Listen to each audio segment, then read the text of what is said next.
proposal saya yang berjudul Pola Komunikasi Jarak Jauh Antara Anak dengan Orang. Nah, jadi studi kasus ini saya meneliti dari kasusnya. Kalau bisa ditampilkan saja.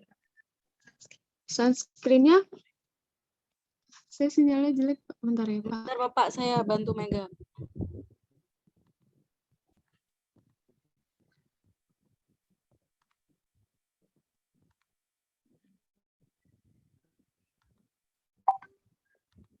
Nanti presentasinya untuk latar belakangnya Pak, dibacakan semua atau hanya poin-poin penting Pak?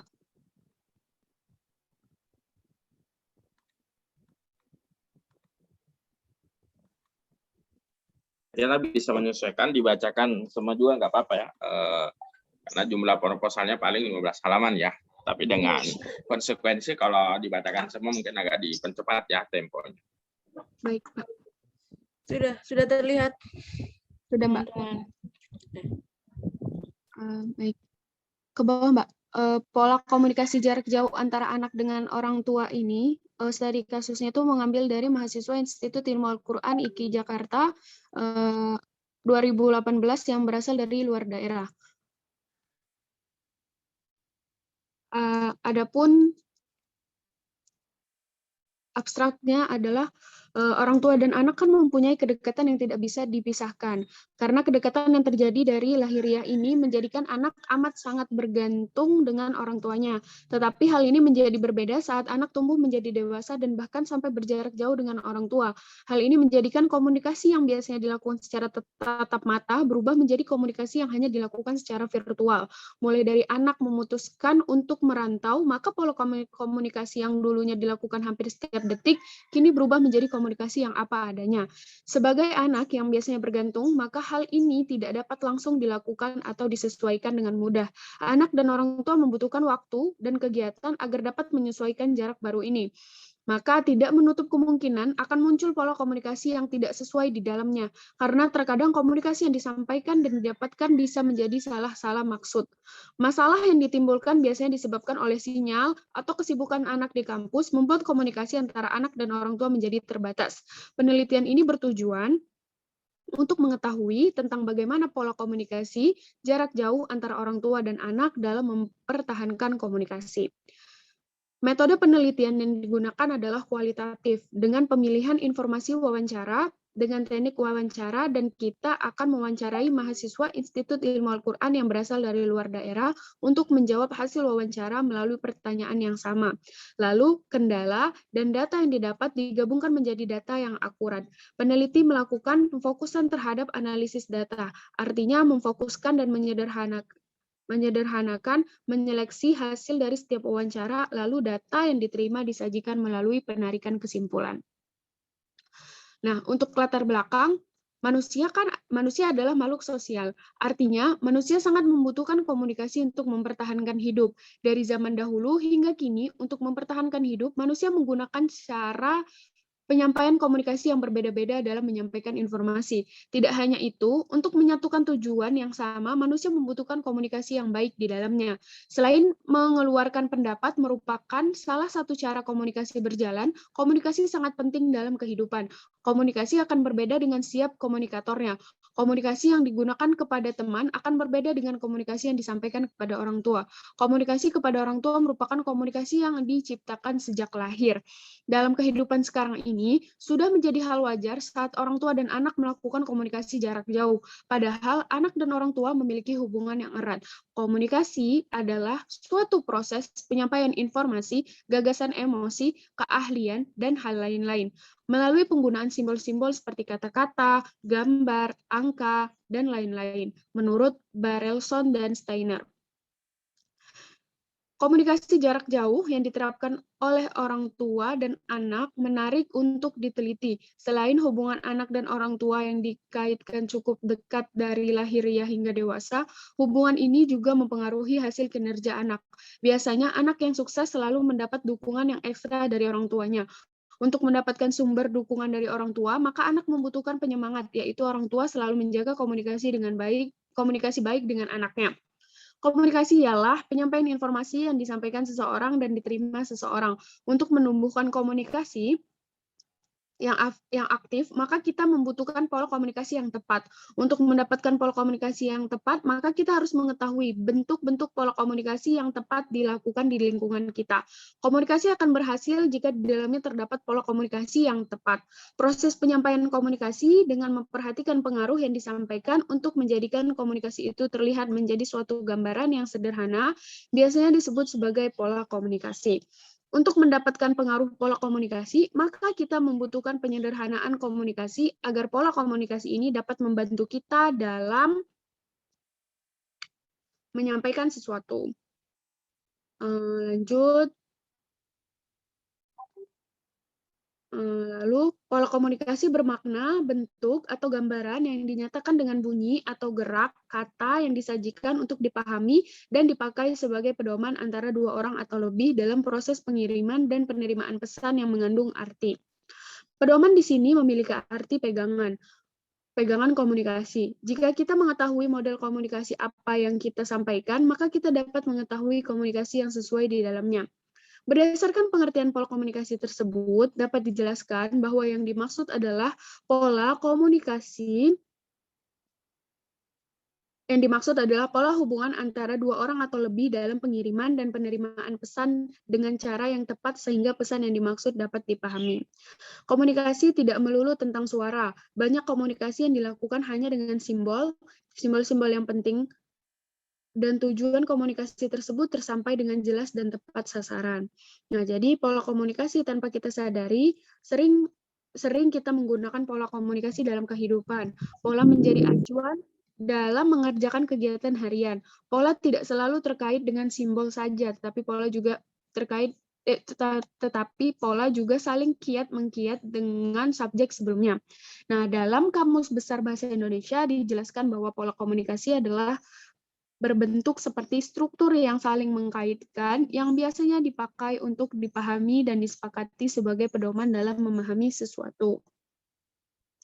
Komunikasi jarak jauh adalah komunikasi yang dilakukan dengan menggunakan peralatan dan sistem telekomunikasi yang mentransmisikan sinyal optik atau elektrik dari suatu ke tempat yang lainnya yang saling berjauhan. Dengan adanya telekomunikasi dapat memungkinkan untuk menghubungkan orang dari suatu tempat, kota, negara, bahkan benua sekalipun dengan seseorang lainnya. Harapan dengan adanya komunikasi jarak jauh ini tidak menjadi halangan antara kedua batin orang tua dan anak walaupun keadaan jarak yang jauh. Nah, untuk pengertian anak sendiri adalah sebuah tanggungan yang masih dalam masa perkembangan yang nantinya akan menjadi dewasa. Dalam Kamus Besar Bahasa Indonesia, anak adalah keturunan kedua yang masih kecil. Seorang anak diibaratkan seseorang kendali kecil yang harus dipantau untuk tumbuh menjadi benar, terutama ketergantungan anak kepada orang tua yang meyakinkan anak untuk menjadi keinginan dan persetujuan dari orang tua. Orang tua memiliki arti sempit, ayah dan ibu, dua peran yang tidak lepas dari hubungan seorang anak, mempunyai tanggung jawab untuk membentuk karakter keturunan, mempunyai hubungan darah secara ilmiah dan sains dengan keturunan, itulah yang disebut orang tua. Tidak ada orang hidup yang tidak membutuhkan komunikasi. Pasti semua menggunakan komunikasi dengan syarat dan cara yang berbeda. Proses penyampaian pesan yang saling berkaitan.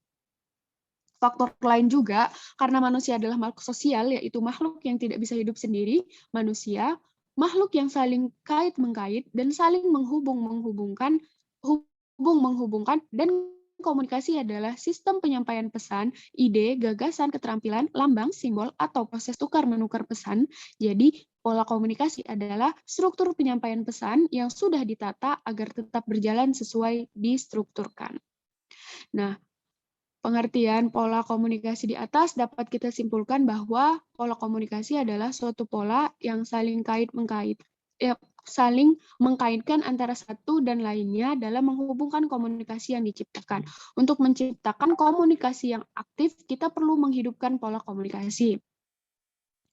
Nah, untuk itu, pola komunikasi interpersonal, komunikasi, proses penerimaan pesan, dan penyampaian pesan antara satu orang tua Maaf teman-teman. Jadi nanti proposal ini akan jadi nanti seminar ini akan menggunakan komunikasi interpersonal, karena komunikasi interpersonal itu seperti yang kita ketahui adalah komunikasi proses penerimaan pesan dan penyampaian pesan antara satu orang atau lebih untuk menghasilkan atau mendapatkan informasi yang diinginkan. Maka dari itu, komunikasi menjadi dasar penting dalam proses kehidupan sosial. Komunikasi dibagi berbagai macam bidang. Salah satunya bidang komunikasi adalah komunikasi interpersonal. Komunikasi interpersonal itu juga proses penerimaan dan penyampaian pesan melalui satu orang atau lebih dalam penyampaian yang lebih spesifik, atau bisa dikatakan komunikasi interpersonal adalah komunikasi yang disampaikan untuk mengetahui lebih dalam perihal yang ingin diketahui antara satu orang atau lebih.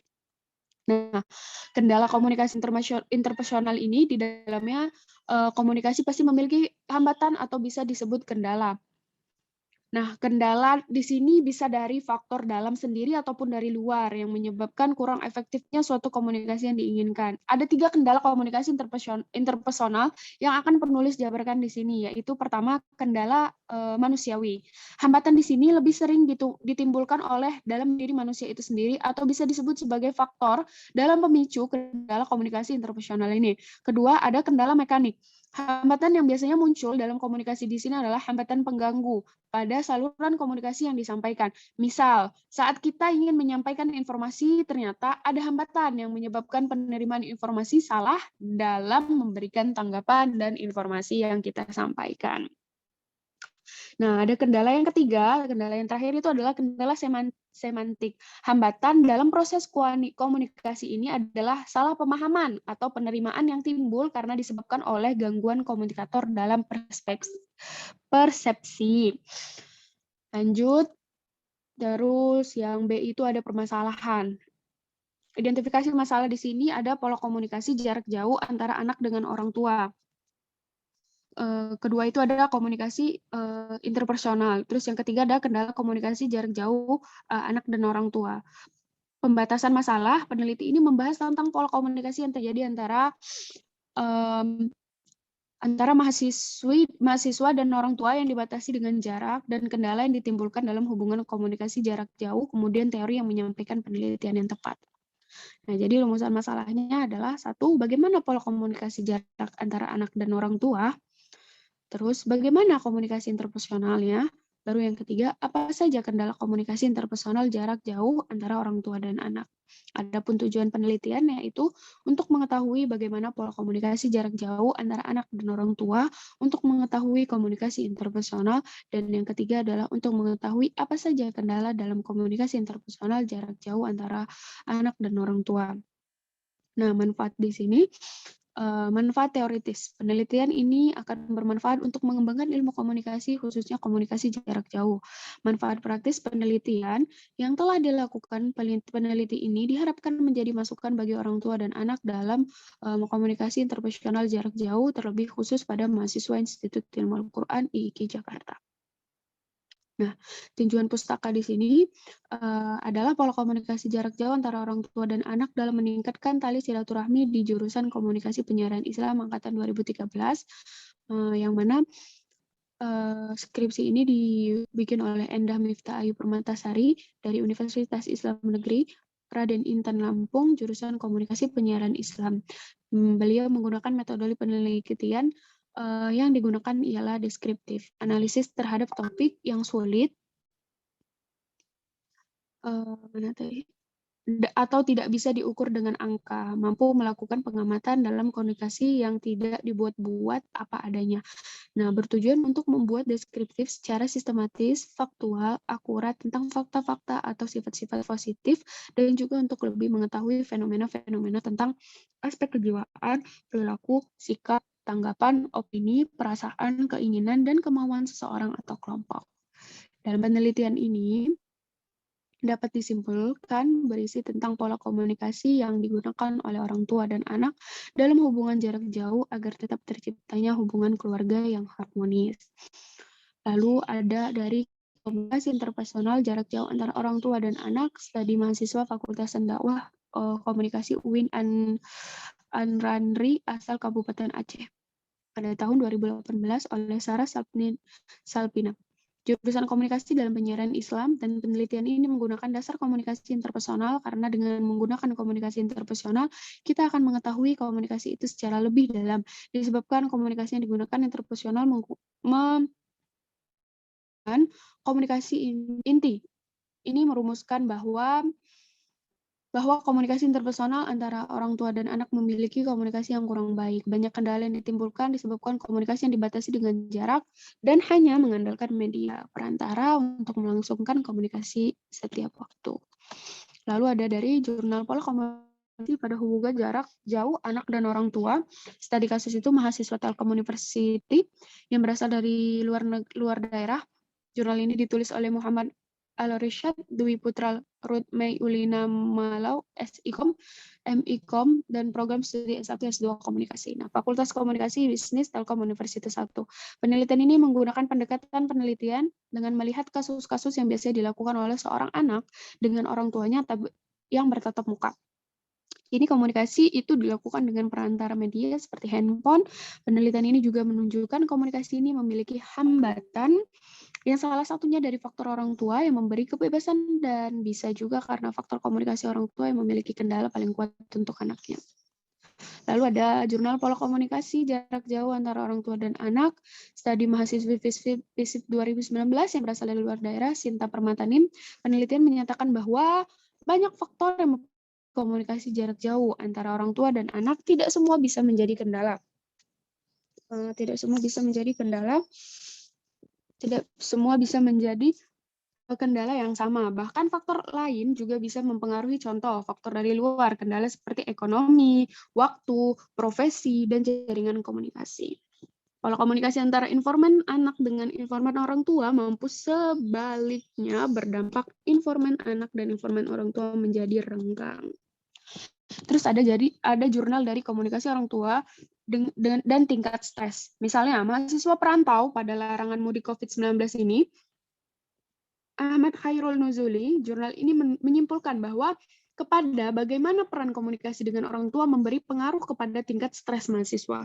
Kedepannya diharapkan adanya peneliti yang membahas bagaimana pola komunikasi yang efektif dan mempengaruhi tingkat stres di kalangan mahasiswa perantau yang tidak bisa mudik ke kampung halaman akibat larangan mudik COVID-19. Adapun metodologi penelitian, yang pertama pendekatan penelitian. Pendekatan kualitatif adalah penelitian yang menggunakan format deskriptif, baik terhadap individu maupun kelompok, yang lazimnya diteruskan dengan analisis kualitatif pula. Dengan pendekatan ini diharapkan akan diperoleh sebuah gambaran objektif mengenai bagaimana pola komunikasi antara mahasiswa rantau dan orang tua. Nah, adapun jenis data primer adalah data yang didapat dari sumber pertama individu perseorangan. Data tersebut langsung dari objek sumber utamanya. Nah, data sekunder di sini saya sengaja menuliskan tapi belum pasti apakah nanti tetap menggunakan data sekunder juga atau bagaimana. Nah, terus teknik pengumpulan datanya itu ada melalui wawancara. Wawancara di sini menggunakan metode ini digunakan untuk menghimpun data tentang latar belakang mahasiswa mempertahankan komunikasi dengan orang tua yang berjarak jauh, bagaimana kebiasaan yang orang tua dan anak lakukan, dan bagaimana kebiasaan komunikasi.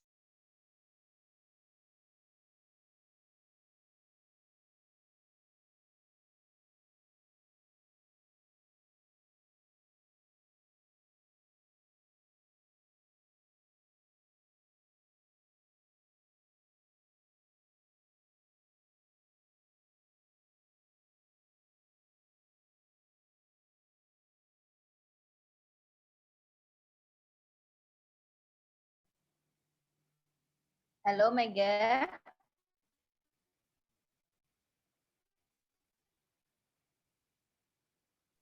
Jaringan.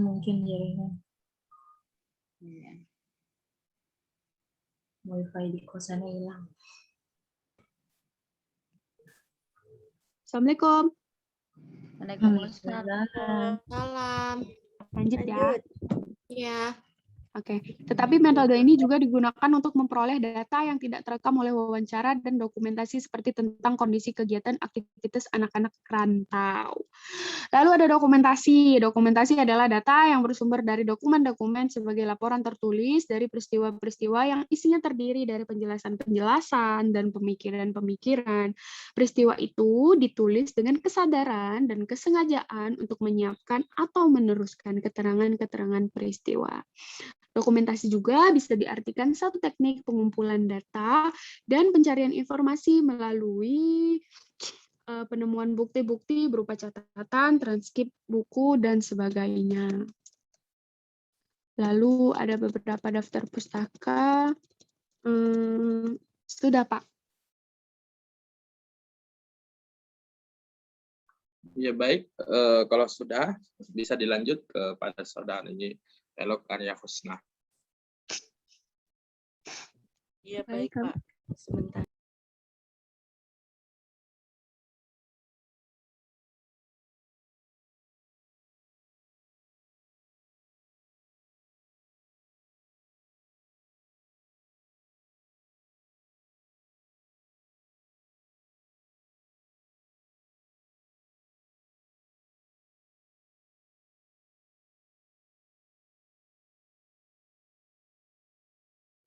Baik, sudah terlihat, teman-teman. Sudah kelihatan? Sudah. Ih, keren banget. Assalamualaikum warahmatullahi wabarakatuh. Di sini saya akan mempresentasikan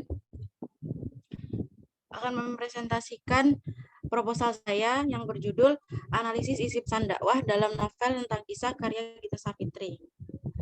Langsung saja ke latar belakang.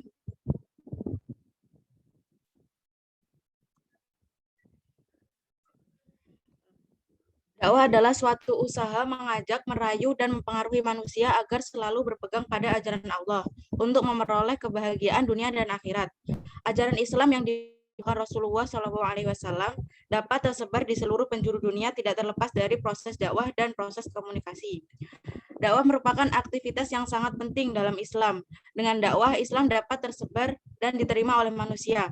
Sebaliknya, tanpa dakwah, Islam akan semakin jauh dari masyarakat dan selanjutnya akan lenyap dari permukaan bumi. Dalam kehidupan masyarakat, dakwah berfungsi menata kehidupan yang agamis menuju terwujudnya masyarakat yang harmonis dan bahagia. Ajaran Islam yang disiarkan melalui dakwah dapat menyelamatkan manusia dan masyarakat pada umumnya dari hal-hal yang dapat membawa kepada kehancuran. Islam merupakan agama dakwah yang memuat berbagai petunjuk agar manusia secara individual menjadi manusia yang baik, beradab, dan berkualitas. Islam mengajak umatnya selalu berbuat baik sehingga mampu membangun sebuah peradaban yang maju. Sebuah tatanan kehidupan yang manusiawi dalam arti kehidupan yang adil, maju, bebas dari berbagai ancaman, penindasan, dan berbagai kekhawatiran. Pada zaman sekarang, dakwah telah berkembang, tidak hanya disampaikan melalui mimbar ataupun pengajian khusus. Media yang dapat digunakan untuk berdakwah diantaranya media visual, media cetak, media audiovisual, dan juga media internet.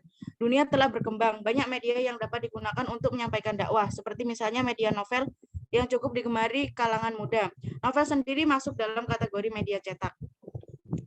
Novel dapat menjadi media dalam berdakwah melalui tulisan. Dakwah lewat tulisan sudah dimulai dari dan dikembangkan oleh Rasulullah SAW dengan pengiriman surat dakwah kepada kaisar, raja-raja, ataupun pemuka masyarakat yang ada.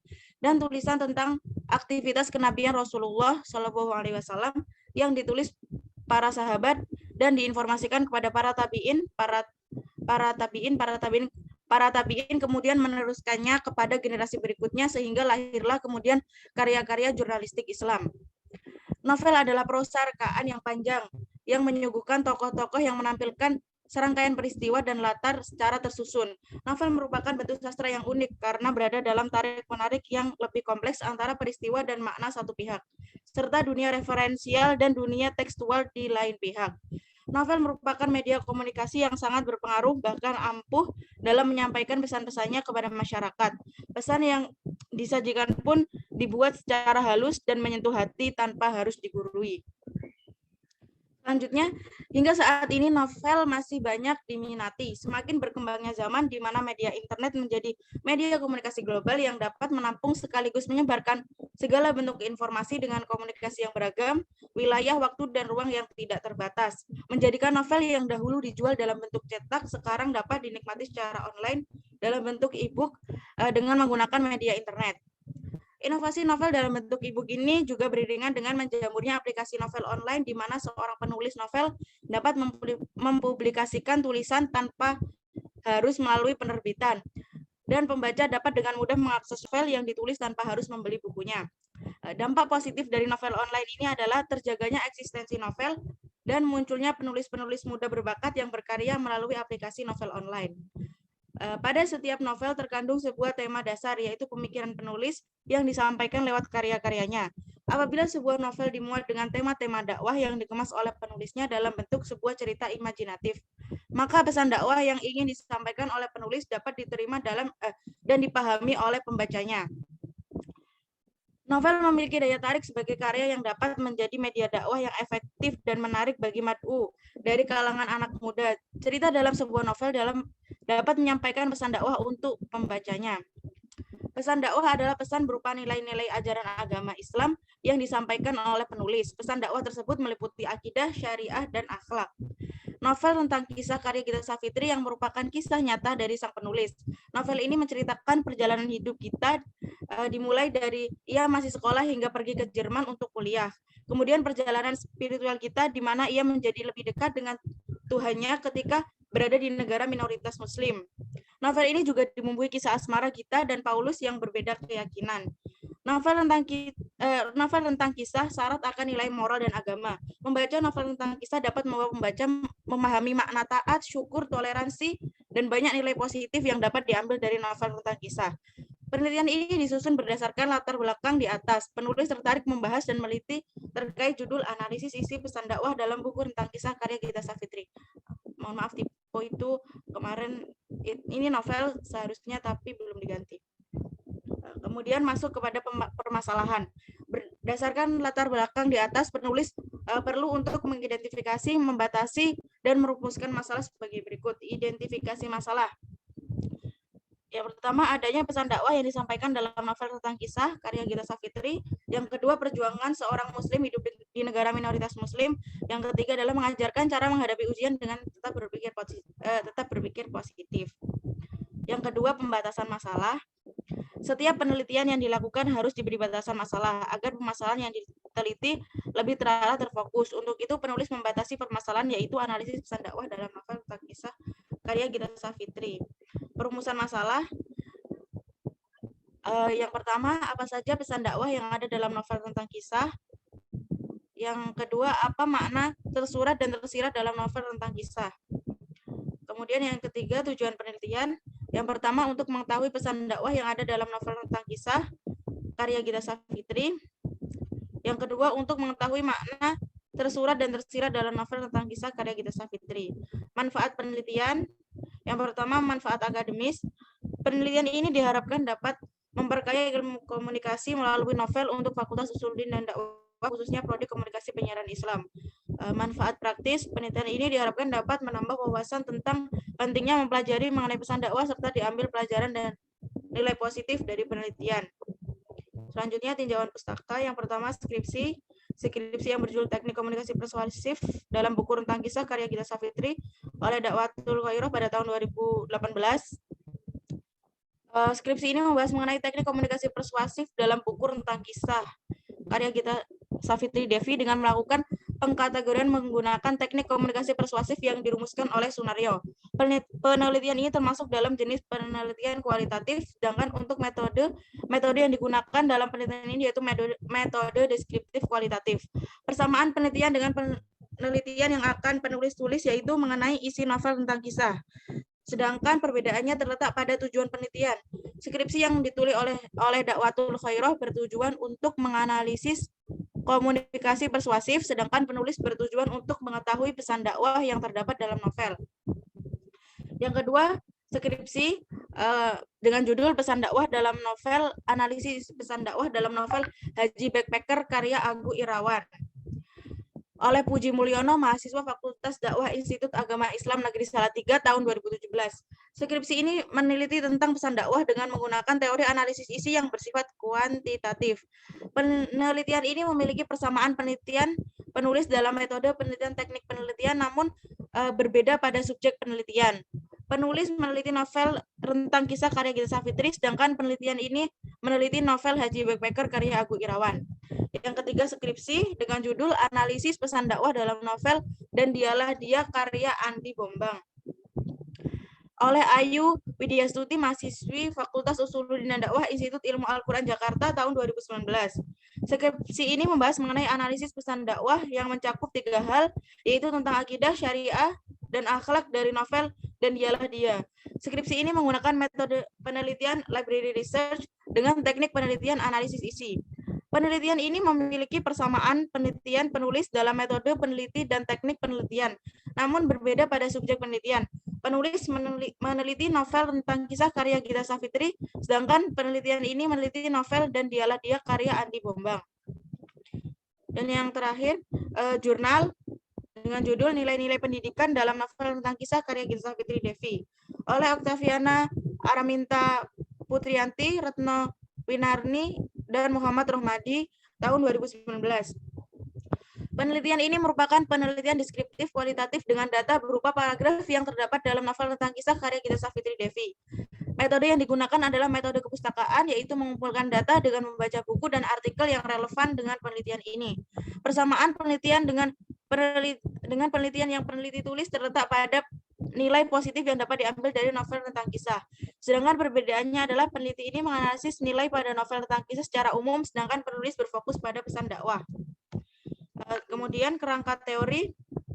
Pada penelitian ini penulis menggunakan analisis isi. Pelopor analisis isi adalah Harold Laswell yang melopori teknik simbol coding, yaitu mencatat lambang atau pesan secara sistematis kemudian diberi interpretasi. Analisis isi banyak dipakai dalam lapangan ilmu komunikasi. Bahkan analisis isi merupakan salah satu metode utama dalam disiplin ilmu komunikasi. Analisis isi terutama dipakai untuk menganalisis isi media, baik cetak maupun elektronik. Di luar itu, analisis isi juga dipakai untuk mempelajari isi semua konteks komunikasi, baik komunikasi antar pribadi, kelompok, ataupun organisasi. Asalkan terdapat dokumen yang tersedia, analisis isi dapat diterapkan. Dalam hal ini, penulis menggunakan analisis isi kualitatif untuk mengetahui atau mengidentifikasi manifest atau message, pesan-pesan yang tampak, dan juga latent message, pesan-pesan yang tersembunyi. Pesan dakwah adalah materi dakwah yang disampaikan oleh dai kepada mat'u, yang mengundang kebenaran dan kebaikan bagi manusia yang bersumber dari Al-Quran dan hadis. Materi dakwah tersebut dapat diklasifikasikan menjadi 3 masalah pokok, yaitu masalah keimanan, akidah, masalah syariah, dan masalah akhlak. Dengan menggunakan teori analisis isi, penulis akan menganalisis pesan dakwah mengenai 3 masalah pokok tersebut pada novel Tentang Kisah karya Gita Savitri Devi. Untuk mengetahui manifest message, pesan-pesan yang tampak, dan juga latent message, pesan-pesan yang tersembunyi, yang ingin disampaikan oleh penulis novel kepada pembaca. Kemudian, metodologi penelitian. Metode penelitian adalah proses, prinsip, dan prosedur yang kita gunakan untuk mendekati problem dan mencari masalah dari problem yang kita teliti. Metode penelitian adalah cara untuk mengungkap jawaban dan menguji kebenaran dari suatu penelitian. Penulis menggunakan metode penelitian deskriptif kualitatif. Pendekatan deskriptif kualitatif yaitu suatu pendekatan penelitian yang menggunakan data berupa kalimat tertulis atau lisan, perilaku, serta penelitian berusaha menggambarkan, menginterpretasikan, dan mendeskripsikan atau menjelaskan suatu objek, fenomena, atau peristiwa yang sedang berlangsung pada saat penelitian. Penelitian ini masuk jenis penelitian pustaka, library research. Metode jenis ini adalah sebuah penelitian yang dilakukan dengan mengumpulkan data atau informasi dari berbagai kepustakaan, baik yang terdapat di perpustakaan atau tempat lain seperti buku-buku, majalah, dan bahan dokumentasi, surat kabar, internet, dan sebagainya. Sistematika penulisan ini merujuk pada buku petunjuk pedoman penulisan proposal dan skripsi IIKI Jakarta yang diterbitkan oleh IIKI Press pada tahun 2021. Bab 1, pendahuluan. Bab ini membahas latar belakang yang menjelaskan kondisi permasalahan yang terjadi, mengidentifikasi masalah, pembatasan masalah, merumuskan masalah, tujuan penelitian, manfaat penelitian, tinjauan pustaka, metode penelitian, dan sistematika penulisan. Bab 2, landasan teori. Bab ini membahas tentang teori-teori yang berkaitan dengan pembahasan yang akan dibahas di penelitian. Bab 3, gambaran umum novel tentang kisah. Bab ini menjelaskan tentang gambaran novel tentang kisah yang menceritakan rangkuman cerita dalam novel tentang kisah, profil Gita Savitri sebagai penulis. Kemudian bab 4, analisis isi pesan dakwah dalam novel tentang kisah karya Gita Savitri. Bab ini menjelaskan pesan dakwah yang berkaitan dengan akidah, syariah, dan akhlak dengan menggunakan analisis isi. Bab 5, penutup. Pada bab ini penulis menyampaikan kesimpulan dan saran berdasarkan hasil penelitian dan saran. Sekian presentasi dari saya, kurang lebihnya mohon maaf. Saya kembalikan lagi ke Bapak. Aplaus buat Ella. Baik, mungkin ada dari teman-teman yang ingin bertanya, berkomentar.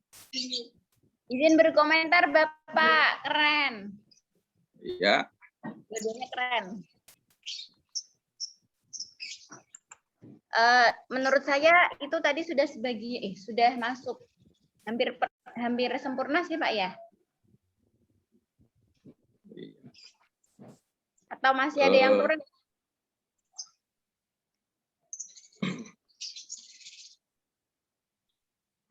Baik, kalau tidak ada itu berarti giliran saya ya untuk mereview. Nanti kalau ada ya pertanyaan, teman-teman juga bisa itu ya, bisa berkontribusi atau ingin bertanya karena pada prinsipnya ada hal-hal yang sama ya. Ya namanya kan ilmiah. Ya. Baik, ada beberapa catatan saya ya yang sepertinya masih perlu ya untuk diperbaiki ya. Tapi sebagai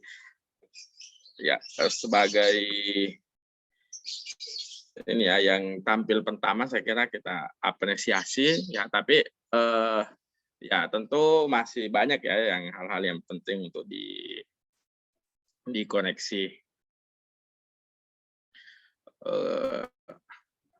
Ya kalau begitu saya langsung review ya, nanti berapa poin bisa langsung intinya sama ya, intinya sama antar Elok dan Megawati ya, Megawati Tasari nanti saya langsung sebutkan ya, supaya tolong dicatat dengan baik karena ini menjadi langkah awal ya, menjadi langkah awal untuk menentukan ya bisa dikatakan akan berkontribusi ke masa depan Anda ya. Ya, karena ini akan menjadi kontribusi, maksud saya ini menjadi langkah awal ya. Jadi tolong nanti memasukkan masukan baik dari saya atau teman-teman bisa teman-teman tanggapi ya. Jadi bukan berarti kita itu ya namanya akademik dalam forum akademik ya, tetap kita sampaikan sesuai dengan kaidah ilmiah, catatan-catatan bukan berarti ingin mencari-cari kesalahan ya, bukan, tapi kita ingin memperbaiki supaya proposal dan juga nanti jalan Anda bisa dimudahkan untuk segera selesai di IKI Jakarta. Sebelum ke situ ada beberapa pertanyaan yang mungkin ya biasanya akan selalu ditanyakan ya terkait dengan yang pertama terkait dengan pedoman ya. Saya harap Anda telah membaca baik ketentuan yang telah ada di dalam pedoman ya, baik kepada saudari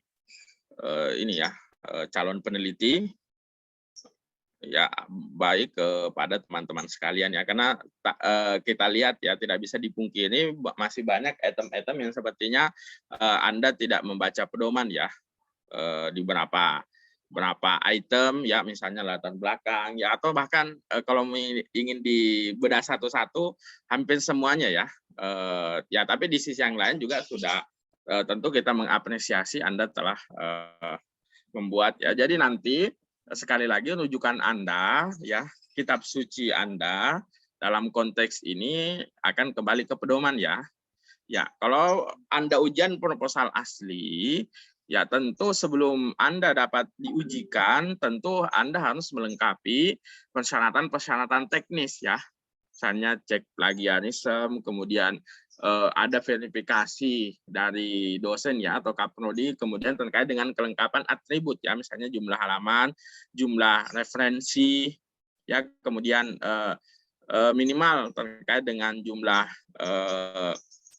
halaman, kemudian ukuran font tolong disamakan, misalnya hal-hal teknis seperti itu. Baik, kita mulai ya kita ke Megawati Oktasari terlebih dahulu ya teman-teman sekalian.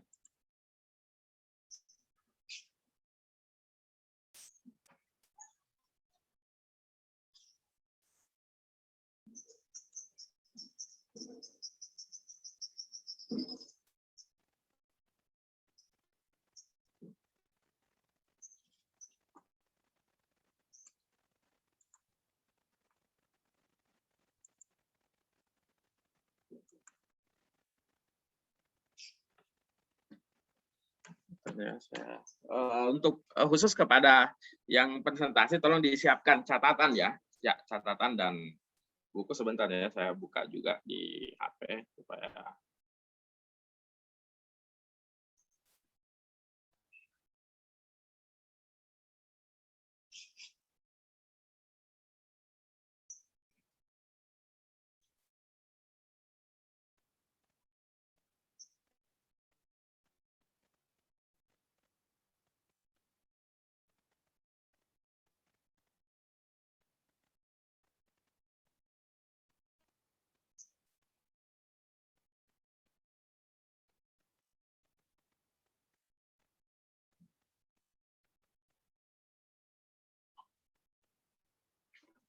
ya, baik, yang pertama tentu kalau kita ingin melihat proposal, hal yang menjadi kata kunci pertama adalah terkait dengan judul ya.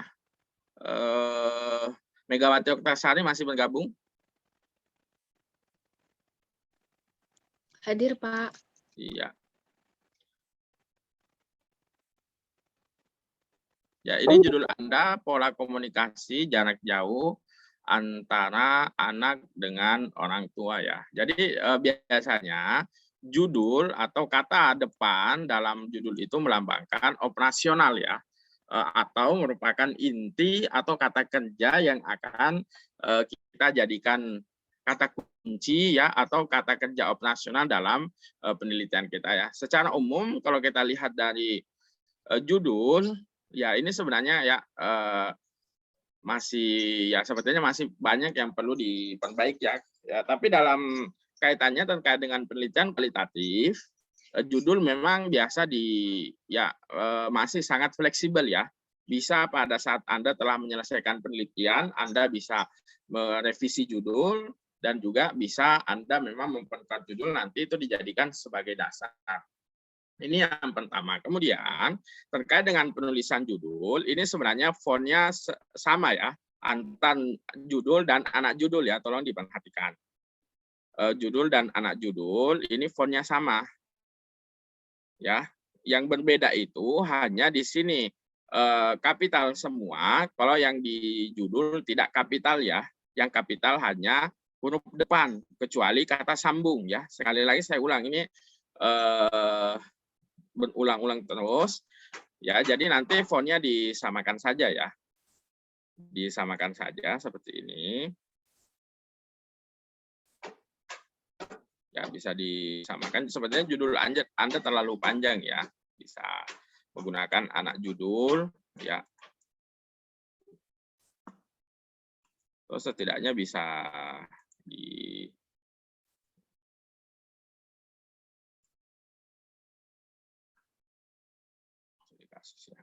untuk judul sebenarnya masih ya, kalau kita melihat dari originalitas kemudian kebaruan ya,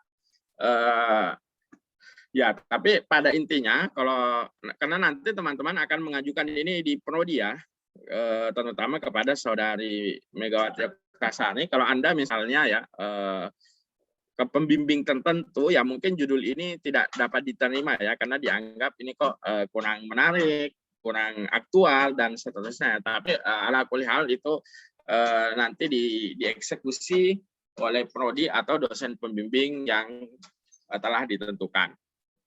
Nah, ini bagian pertama. Nanti kita lihat ya kenapa judul ini menjadi penting. Ya, kita skip untuk sementara, kita lihat bagian isi.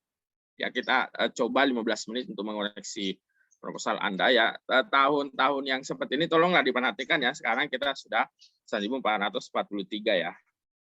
Ini masih, nah. Kemudian terkait dengan yang pertama terkait dengan isi ya, Anda tolong nanti kalau Anda membuat proposal atau dalam menyusun skripsi ya, yang Anda setorkan nanti di tugas akhir ya sebelum UAS, Anda tolong lihat di pedoman ya. Yang pertama latar belakang, oke, Anda sudah ada latar belakang ya. Kemudian permasalahan, oke, Anda sudah ada permasalahan. Tujuan penelitian, oke, Anda sudah ada ya. Manfaat penelitian sudah ada. Tinjauan pustaka ya atau penelitian terdahulu yang relevan, oke, sudah ada ya. Kemudian F ini kan harusnya F ya. F sebenarnya di sini adalah metode penelitian ya, bukan metodologi penelitian. Ya, kemudian setelah itu sistematika, baru daftar pustaka ya. Jadi tolong diperhatikan ya, mengikuti format ini.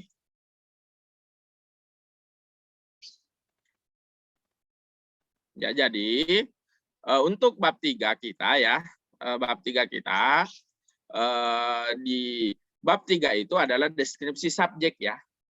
Deskripsi objek penelitian. Ya, maksudnya adalah karena kita penelitian kualitatif dan corak di komunikasi dan penyiaran Islam, bab 3 itu bukan metode penelitian ya, tapi bab 3 itu biasanya berisi deskripsi subjek ya.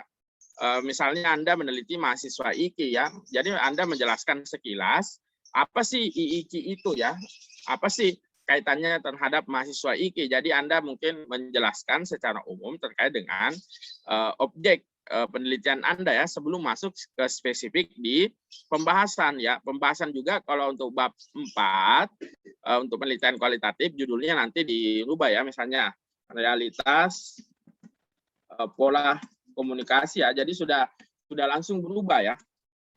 Realitas pola komunikasi karena Anda sudah meneliti yang asli di lapangan seperti ini ya. Nah, gambaran umum lokasi penelitian ini sudah tidak ada ya, karena pada prinsipnya gambaran umum ini dipindahkan di bagian ini ya, bagian ini ya, di bab 3 ya. Nanti subjudulnya terserah mau gambaran umum. Biasanya kita tidak menggunakan istilah seperti ini ya, gambaran umum lokasi penelitian, tapi langsung menjelaskan ya, menjadi subjudul tersendiri. Kalau Anda membahas tentang IKI misalnya mahasiswi IIKI Jakarta ya. Ya, kemudian Anda baru di sini Anda menjelaskan ya, misalnya apa sih IIKI itu ya. Ya tentu secara kelembagaan nanti Anda menjelaskan sedikit tentang mahasiswa IKI. Ya, namanya sebenarnya ini Anda memberikan gambaran umum sebelum masuk ke ini ya, karena kan realitas pola komunikasi yang Anda inginkan adalah mahasiswa ya, mahasiswi IKI ya. Ya, jadi jadi orang tidak akan bertanya lagi mahasiswa IKI itu apa, karena Anda sudah menjelaskan IKI itu apa. Kemudian yang penting untuk disampaikan ini tidak perlu terlalu banyak ya nanti di situ. Baru setelah itu Anda sudah seperti ini, oke ya. Kemudian daftar pustaka, nanti di daftar pustaka jangan supaya ada lampiran ya. Lampiran ya tentu nanti setelah lampiran ada daftar riwayat hidup ya. RH ya, riwayat hidup. Ya. Nah, yang menjadi persoalan sebenarnya kalau kita lihat dari perumusan Anda ya, perumusan Anda sepertinya penting untuk Anda konsultasikan karena inilah yang menjadi inti ya. Maksudnya kenapa ini menjadi inti? Karena perumusan ini itulah yang akan di-breakdown menjadi subbab di bab 4 ini ya. Ya kalau Anda keliru atau kurang tepat dan ini dirubah ya saya kira ini menjadi urgent. Ya maksudnya apa? Ini kan Anda menyesuaikan di metodologi penelitian, mencari data, mengumpulkan data, menganalisis data berdasarkan perumusan masalah yang Anda buat di sini. Itulah yang Anda jelaskan operasionalnya. Kemudian jawaban Anda, inilah yang Anda sebutkan di bab 4. Ya, kemudian Anda menyimpulkan poin-poin ini nanti di bab 5. Ya, kurang lebih seperti itu ya. Jadi catatan terbesar Anda sebenarnya di proposal ini adalah terkait dengan rumusan masalah ya. Rumusan masalah sepertinya penting untuk Anda perbaiki ulang ya. Nanti bisa dilihat kembali. Kemudian untuk abstrak, untuk sementara saya tidak koneksi ya, tapi setidaknya Anda sudah menggambarkan. Kalau di abstrak kita itu berisi 4 paragraf ya. Paragraf pertama menjelaskan tentang latar belakang singkat, ya, kemudian tujuan penelitian, kemudian yang kedua biasanya berisi tentang metode, ya, kemudian ketiga tentang perdebatan akademik atau teori yang digunakan. Kemudian yang itu ketiga ya, yang keempat itu baru menjelaskan hasil penelitian Anda itu apa. Ya, di sini belum menjelaskan tentang hasil. Jadi hasil itu adalah jawaban singkat dari perumusan masalah tadi ya. Itulah yang kita cari ya di abstrak, hasil penelitian ya. Jadi inti dari abstrak itu sebenarnya langsung menggambarkan hasil penelitian. Ya, tapi oke lah, ini tidak saya komentari. Ya, untuk yang pertama terkait dengan sistematika penulisan, Anda sudah menyesuaikan dengan pedoman ya, Saudari siapa, Megawati. Ya, ini masih Anda belum menyesuaikan ya, belum mentok di margin. Ini masih ada space 2 ini ya, 2 balok. Tolong Anda nanti mentok ke margin ya, supaya lebih banyak narasi yang bisa Anda muat dalam satu halaman. Ya. Kalau dulu-dulu dosen-dosen senior itu menggunakan penggaris ya. Jadi jangan kira kalau Bu Rektor menguji membimbing ya, sampai kalau udah jengkel itu dia gunting ya, yang begini-beginian. Ya, maksudnya tolonglah Anda perhatikan, ini kan sudah diatur jarak margin ya, dari ujung kertas ke sini itu 2,5 cm ya. Tolonglah Anda perhatikan. Nah, saya kira itu ya terkait dengan aspek teknis ya, nanti tolong Anda perhatikan pada saat merevisi. Kemudian terkait dengan ini ya, terkait dengan footnote, nanti Anda menyesuaikan ya. Coba lihat bagaimana cara menulis footnote, ukuran fontnya ya, kemudian jenis fontnya, kemudian nanti tolong di tab masuk ke dalam ya, di tab masuk ke dalam. Kemudian tolong Anda konsisten ya. Anda, saya lihat di sini menggunakan H, di bagian bawah ya ada yang HAL ya, kemudian ada HLM. Ini namanya dalam penelitian ya inkonsistensi ya. Ini merusak kaidah ilmiah atau merusak sistematika penulisan Anda. Kemudian yang begini nanti tolong dirapatkan ya. Ini saya kasih contoh supaya ya ini teknis ya, ini masih sangat teknis.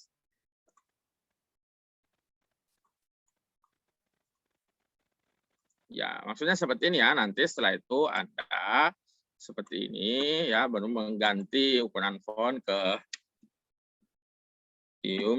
Roman, baru setelah itu Anda bisa ya, saya kira seperti ini ya. Baru HH yang begini ada HLM ya, tolonglah disamakan ya. Ya, jangan-jangan Anda mengkopas ya kalau bentuknya seperti itu sehingga Anda belum mengedit ya, kesannya seperti itu ya. Jadi tolong diperhatikan. Kemudian terkait dengan ini ya, nanti yang teknis-teknis ini tolong diperhatikan. Saya kira sama ya untuk tapi untuk yang punya Elok sepertinya lebih rapi ya ketimbang punya Megawati Oktasari. Kemudian terkait dengan substansi latar belakang, seperti yang Anda ketahui, latar belakang itu intinya menggambarkan permasalahan kenapa judul atau penelitian ini menjadi menarik ya, atau menjadi landasan, menjadi dasar kenapa penelitian ini Anda kemudian menjadikan dasar ya, menjadi mengidentifikasi, kemudian membatasi, kemudian merumuskan. Nah, di sini kalau menurut saya ini sebenarnya terlalu masih bias ya. Masih bias, tidak fokus menjelaskan ya, karena kan Anda ingin menjelaskan, intinya kan di sini Anda jangan terlalu banyak menggunakan teori ya. Ini sebenarnya lebih banyak mengandung isi bab 2 ya. Kalau Anda baca secara detail seperti yang tadi Anda paparkan, ini sebenarnya lebih banyak ke isi bab 2 ya. Ya, isi latar belakang itu setidaknya kalau mau dibuat kerangka, Anda menjelaskan secara umum ya, kenapa sih komunikasi interpersonal itu penting. Ya mungkin berapa halaman, nanti setelah itu Anda baru mengkerucut ke permasalahan yang terjadi ya. Biasanya kalau Anda bimbingan secara langsung akan ditanya permasalahan Anda apa. Masalah penelitian yang Anda ingin uraikan, yang Anda ingin ungkapkan itu apa. Ya, Anda kan menginginkan misalnya terkait dengan komunikasi mahasiswa IIKI ya. Justru kata kunci itu mahasiswa IIKI-nya kemudian misalnya berasal dari berbagai macam daerah, justru itu yang tidak muncul ya.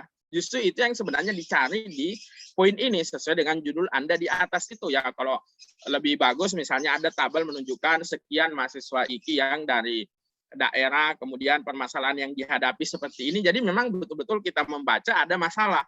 Kemudian itulah yang membuat Anda menspesifikasi sehingga fokus kepada nanti identifikasi dan pembatasan masalah. Kalau kita membaca hanya seperti ini bias ya. Ini sangat normatif, tidak mengarahkan pembaca ke permasalahan penelitian sehingga ya biasanya di paragraf terakhir itu yang menjadi inti ya. Nah, Anda terlalu banyak kendala komunikasi interpersonal apa ya, saya kira ini nanti posisinya di bab 2 ya. Begini, di sini Anda hanya mengungkapkan secara umum ya, tidak menjelaskan lagi teoritis ya, boleh mengutip kerangka teoritis tapi itu yang penting saja. Tidak secara umum dibombastis di bagian latar belakang ini ya. Kalau bisa dibuatkan kerangka, ya mungkin Anda menjelaskan dulu apa sih pentingnya komunikasi interpersonal itu, kemudian ya, permasalahan yang terjadi saat ini, ya kemudian setelah itu baru masuk ke data kunci terkait Anda mengkaitkan kenapa sih kalau ya Anda menanya diri Anda sendiri apa sih permasalahan terkait dengan komunikasi ya. Karena saya lihat di konsep Anda ada teori kebohongan ya. Ya mungkin itu yang mungkin Anda sedikit ungkapkan ya, bahwasanya ada potensi kebohongan, kemudian mahasiswa yang dilepas jauh bla bla bla bla. Itulah yang menjadi mendasari nanti Anda membuat di poin ini di identifikasi masalah. Ya, identifikasi masalah juga sebenarnya kalau kita mau melihat yang poin 2 ini, jadi yang dimaksudkan identifikasi masalah itu adalah Anda mengungkapkan ketidaksesuaian realitas ya, ketidaksesuaian idealitas dengan realitas yang terjadi, tidak sesuai Dasein dan Solon yang ada di masyarakat atau permasalahan yang Anda ungkapkan. Kemudian dari permasalahan tersebut kita dapat mengidentifikasi, oh ternyata ada kemungkinan masalah-masalah yang akan diteliti. Yang pertama misalnya pola komunikasi jarak jauh, ini sepertinya subjek pola kalimatnya belum lengkap ya. Pola komunikasi jarak jauh antar anak. Ini kenapa? Ini kan di judulnya identifikasi masalah. Berarti semua yang Anda ungkapkan A, B, C, D ini, tanda kutip adalah konsep permasalahan yang Anda ajukan. Ya, pola komunikasi jarak jauh antar anak dan orang tua. Ini kenapa? Ya, dan ini juga sudah harus spesifik ya, karena Anda menyebutkan IIKI, maka kata kunci ini jangan sampai hilang juga ya. Karena inilah yang akan mengarahkan Anda masuk ke mahasiswa IIKI ya. Komunikasi interpersonal ini kenapa dengan komunikasi interpersonal? Masalahnya apa coba ya? Kalau saya tanya Anda, ini kan identifikasi masalah, masalahnya apa coba di komunikasi interpersonal? Ya, kecuali Anda menambahkan kata kerja di depan, di belakang baru bisa menjadi masalah. Misalnya komunikasi misalnya hambatan komunikasi interpersonal ya bagi mahasiswa yang merantau. Nah, itu bisa dijadikan sebagai identifikasi masalah. Tapi kalau hanya frase komunikasi interpersonal, masalahnya apa? Tidak ya kira-kira begitu ya narasinya. Nah, kemudian pembatasan sebenarnya kalau Anda buka di pedoman kan yang dibatasi dari segi konsep, dari segi waktu, dari segi periodisasi. Ya maksudnya Anda membatasi di sinilah dengan detail ya. Kalau judul Anda belum membatasi secara spesifik, maka Anda bisa membatasi di poin ini. Jadi perlu saya sampaikan setidaknya Anda bisa membatasi di 3 poin ya. poin yang pertama itu di poin judul, kemudian yang kedua di pembatasan, kemudian poin ketiga di metode penelitian ya. Maksudnya apa? Anda menjelaskan dengan detail mahasiswa mana yang Anda teliti, prodi yang mana, angkatan yang keberapa, ya. Kemudian konsep apa yang Anda akan tanyakan. Kalau dia bertempat, tempatnya di mana, alamatnya di mana. Kalau dia berbatas waktu, waktunya kapan sampai kapan. Ini yang dimaksud pembatasan ya. Kalau Anda baca di pedoman kan jelas ya. Ya, kalau ingin saya perlihatkan, nggak apa-apa ya. Ini saya perlihatkan. Waktunya terbatas ya. Nah, ini ya, jadi sebenarnya pembatasan itu dari beberapa masalah yang telah Anda identifikasi, Anda ini ya, Anda membatasi ya, kemudian menyatakan ruang lingkup, kemudian berdasarkan waktu, ruang, objek, tema, dan lainnya, kemudian ditulis dalam bentuk kalimat pernyataan. Ini yang dimaksudkan. Nah, nanti setelah Anda mengidentifikasi, oh inilah masalah-masalah yang ada, 1, 2, 3, kemudian Anda fokus ke 1 misalnya, kemudian Anda batasi spesifik. Nanti setelah dibatasi, baru Anda merumuskan kerangka kalimat operasional, rumusan masalahnya ini loh. Karena rumusan masalah inilah yang akan Anda tanyakan di lapangan kan, yang ingin Anda jawab. Kemudian inilah nanti yang akan Anda jawab di bab 4, sehingga perumusan di sini merupakan kumpulan dari poin identifikasi dan poin pembatasan, sehingga di sini bisa menjadi kalimat operasional yang lebih spesifik. Kalau Anda hanya membuat seperti ini, tanpa penelitian pun Anda bisa menjawab pertanyaan ini. Coba Anda baca pertanyaannya, bagaimana pola komunikasi jarak jauh antar anak dan orang tua. Ini kan belum menjawab. Kalau sudah pertanyaan rumusan masalah, ya di sini sebenarnya boleh ya, kalau saya sarankan Anda menggunakan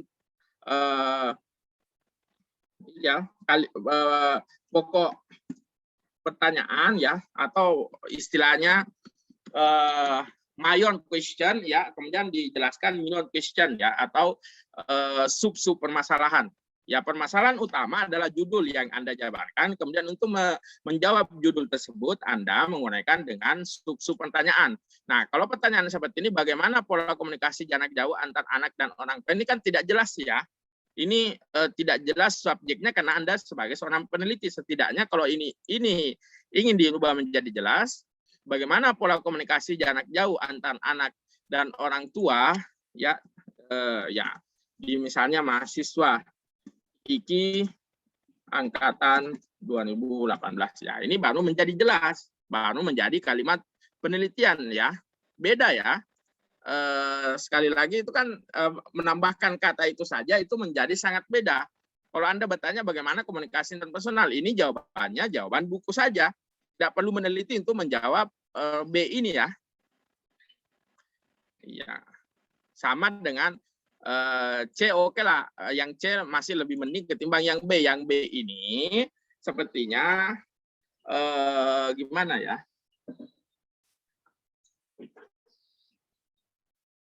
Ya, nanti ini sebenarnya disesuaikan dengan kerangka teori. Anda bisa misalnya bagaimana sih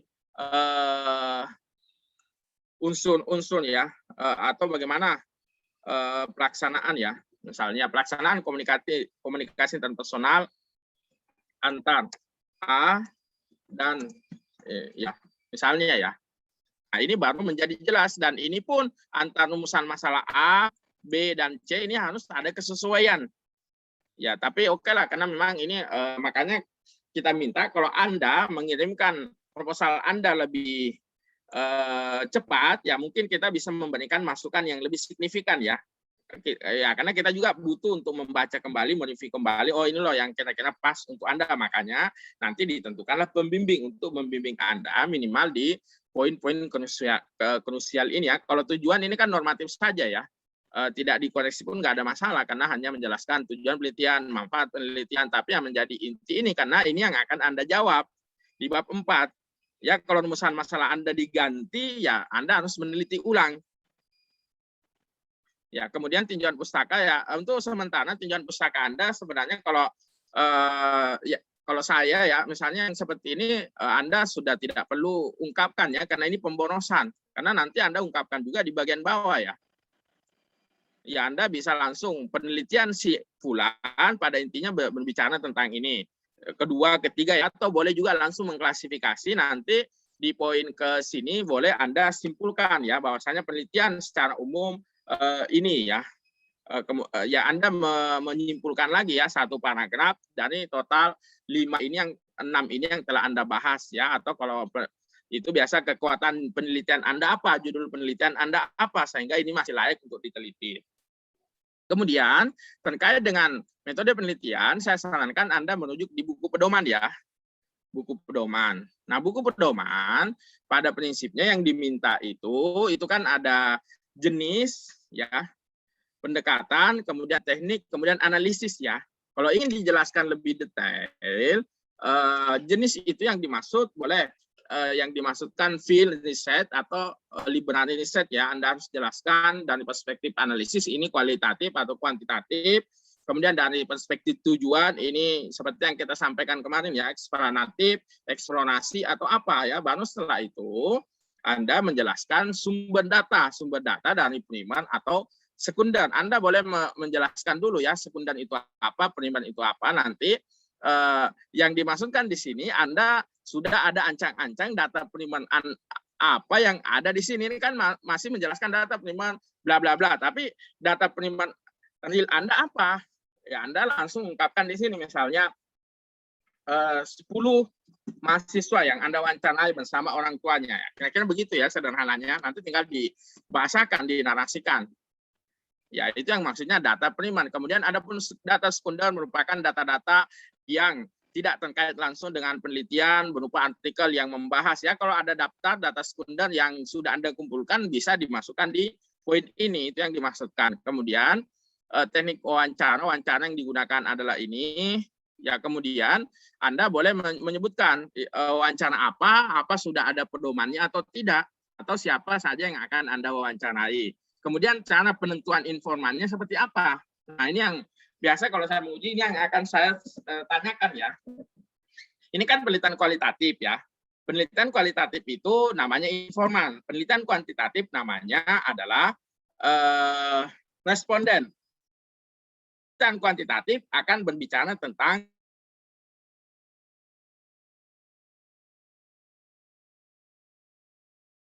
adalah apa informan Anda kan menentukan 11 orang misalnya. Nah, pertanyaan rasionalnya metode apa yang Anda gunakan sehingga Anda mendapatkan 11 orang tersebut?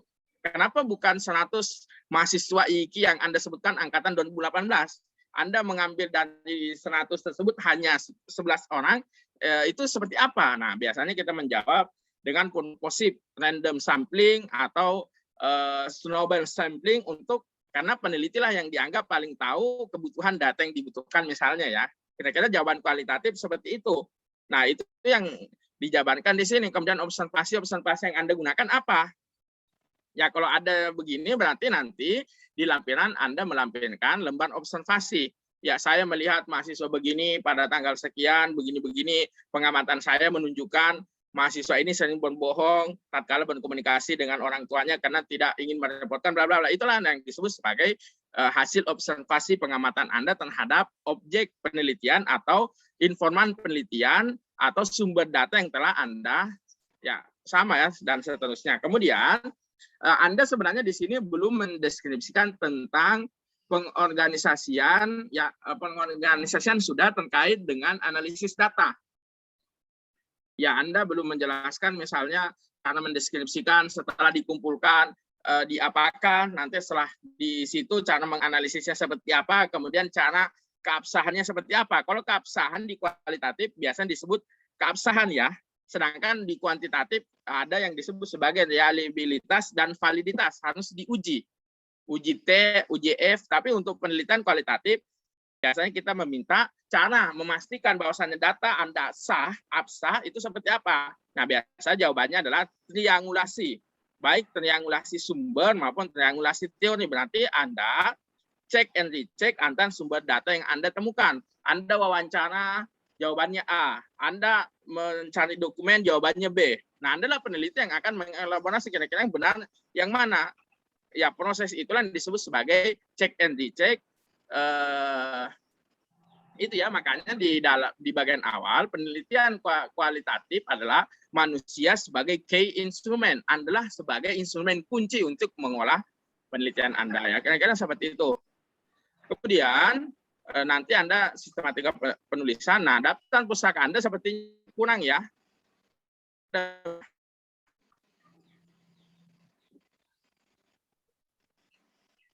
Megawati? Ya, mau saya hitungkan ya. Sekitar 13 ya. iya, Pak. Ya, minimal di pedoman ada berapa?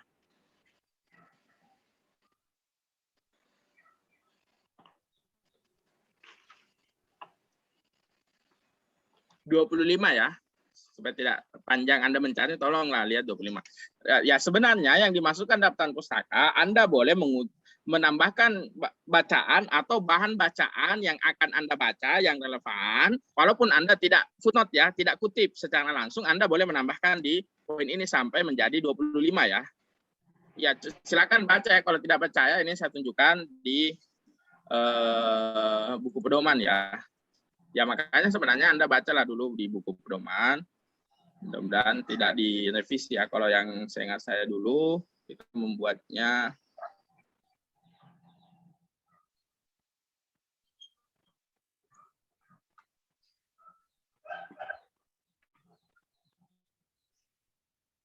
ini ya. Di dalam bagian ini dicantumkan referensi literatur unduhan dari internet yang sudah dijadikan sumber dalam penyusunan proposal dan dapat ditambahkan ya ini supaya mencukupi 25 ya.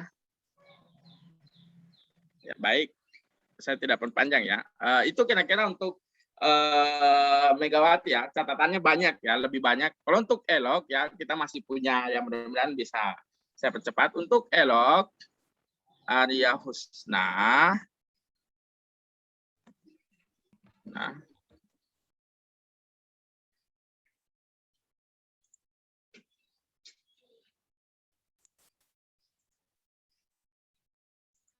ya, yang pertama sama referensinya sepertinya masih kurang ya. Elok. Ya Pak, saya baru 19. Tapi Iya. itu referensi novel yang buat itu belum dimasukin sih Pak. Ya justru nanti kalau itu Anda akan ditanya ya. Bahkan jenis apa ya, kalau itu menjadi objek Anda buku, maka akan ditanya dengan detail ya, ini buku terjemahan atau bukan, ini edisi yang keberapa. Biasa juga ada yang iseng ya, Anda punya nggak bukunya, sampulnya warna apa, karena inilah yang novel Anda menjadi objek penelitian Anda, dan juga Anda akan menjelaskan secara singkat novel itu di bab 3 ya. Ya, karena penelitian Anda fokus analisis konten. Inilah objek penelitian Anda, atau dalam konteks yang tadi gambaran umum lokasi penelitian, ya penelitian Anda kan buku ya, berarti Anda menggambarkan secara umum, ini tebalnya berapa, kira-kira isinya apa, nanti setelah itu masuk secara spesifik di bab 4, ya itu maksudnya. Kemudian untuk sistematika penulisan sebenarnya, hindarilah penulisan yang berwarna seperti ini ya. Jadi yang dimaksudkan di sini, sistematika penulisan itu Anda menjelaskan logika atau alur berpikir. Tidak harus seperti ini ya. Bisa langsung ya, misalnya ya kalau mau lebih indah bisa Anda menulis misalnya ya. Penelitian ini pada bab 1 dijelaskan tentang latar belakang bla bla bla bla ya. Kemudian selanjutnya dijelaskan juga tentang teori penelitian yang digunakan berupa 1, 2, 3 itu ditempatkan pada bab 2. Kemudian adapun bab 3 akan menguraikan tentang deskripsi singkat tentang buku novel berupa bla bla bla bla titik. Kemudian bab 4 akan menguraikan dengan jelas atau dengan komprehensif tentang pesan dakwah meliputi bla bla bla. Itulah bab 4. Nah, nanti setelah itu pada bab penutup akan dijelaskan tentang kesimpulan dan juga akan dijelaskan lampiran, cek plagiasi, kemudian daftar riwayat hidup. Ya itu sebenarnya maksudnya. Makanya ditulis sistematika penulisan. Ini untuk menjelaskan alur logika berpikir Anda. ya hindarilah di bol-bol seperti ini ya. Ya, kalau memang satu paragraf dikit nggak apa-apa digabung aja menjadi satu paragraf, nggak usah dipisah-pisah supaya lebih indah dan kelihatan rapi ya. Sebenarnya maksudnya seperti itu yang dimaksud sistematika penulisan. Anda merasionalkan kenapa bab 1 isinya ini, kenapa bab 2 isinya ini, kenapa bab penutup isinya ini. Jadi dengan orang membaca mau bentuk kalimat langsung atau subjek berada di depan atau di belakang terserah saja ya.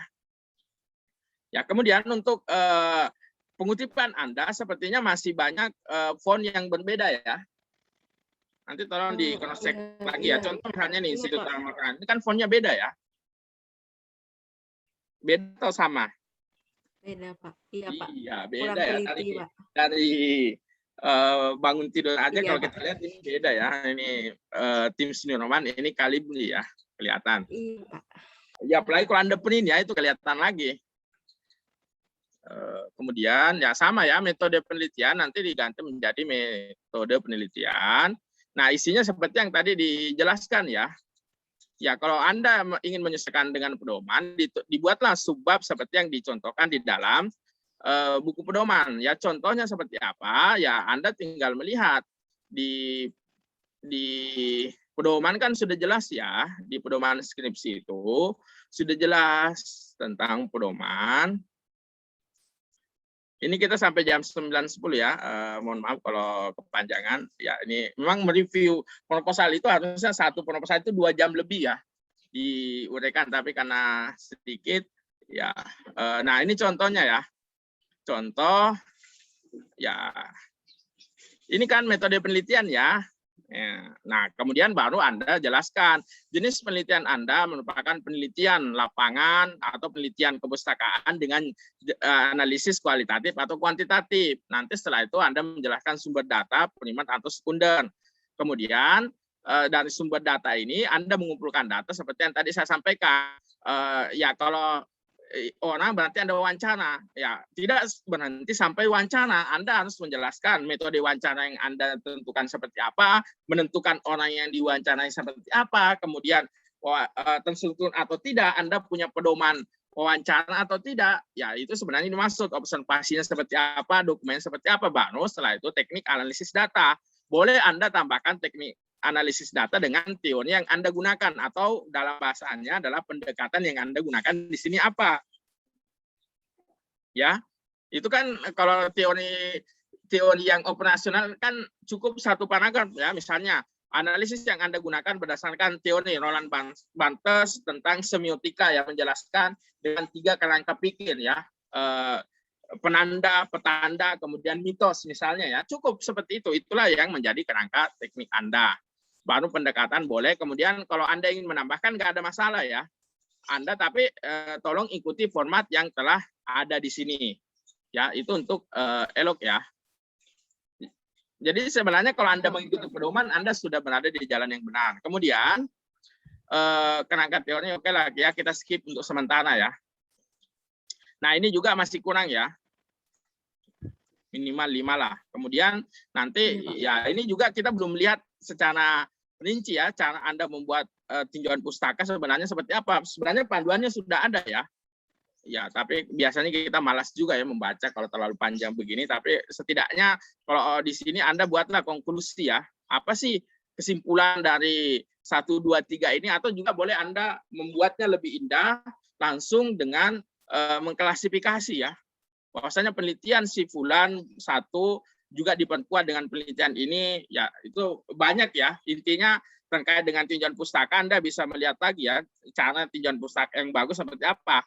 Ya memang umumnya menggunakan nomor ya. Kalau saya sendiri ya nomor, penggunaan penomoran menjadi tidak bagus ya sebenarnya, karena hanya itu ya tidak diintegrasikan masuk ke dalam. Sebenarnya isinya apa sih?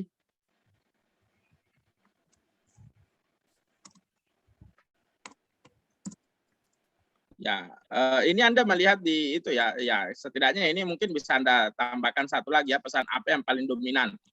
Ya, kalau ini setidaknya masih lebih itu ya, lebih spesifik ketimbang yang sebelumnya. Nah, Anda di pembatasan juga ya, sepertinya masih perlu ya dibatasi. Kemudian di latar belakang Anda masih sangat singkat ya.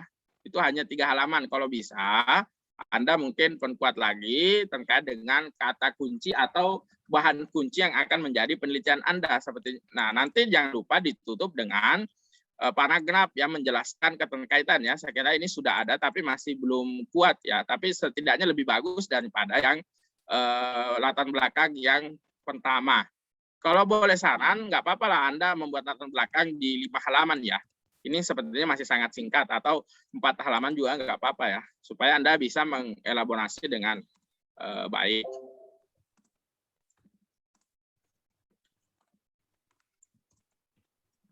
Ya, saya kira itu ya, mohon maaf waktunya sudah habis. Kira-kira itu ya, nanti setelah itu Anda revisi, dan kalau Anda mengikuti saran-saran dari itu, insya Allah nanti akan langsung bisa diterima ya pada saat Anda mengajukan di Prodi ya, karena standarnya sama.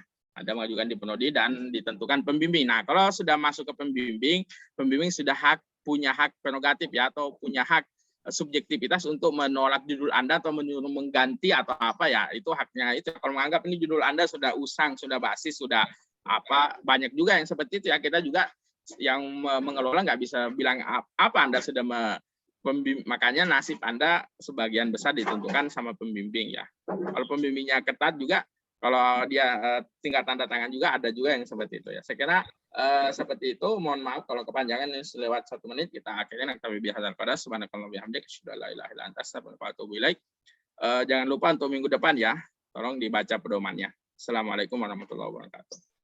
Waalaikumsalam warahmatullahi wabarakatuh. Terima kasih, Pak. Udah nggak ada bapaknya. Serius, mantap bener. Semangat. Ya Allah, ngantuk, ya Allah. Keren banget, Ngantuk, lapar lagi. Elok sama Mega pasti udah Thanks banget sama Elok. Best. Elok sama Mega udah Gila, Mbak Elok. udah lost. The best, the best. Nggak Rara revisi. mah tidur tuh. Kagak. Rara mah tidur. Kagak orang Panutan. Rara pinteran banget kayak gitu tuh ya. Oh, coba-coba kalau pakai background gimana coba. Tidur tuh dia. Nggak kelihatan itu kayak gitu tuh. Gua kagak pakai background, gua nggak pakai laptop. Iya, kalau pakai background nggak kelihatan kalau dia kayak gitu duduknya. Tiduran nege dia. Tiduran Tengkurap. duduk anjir. Oh,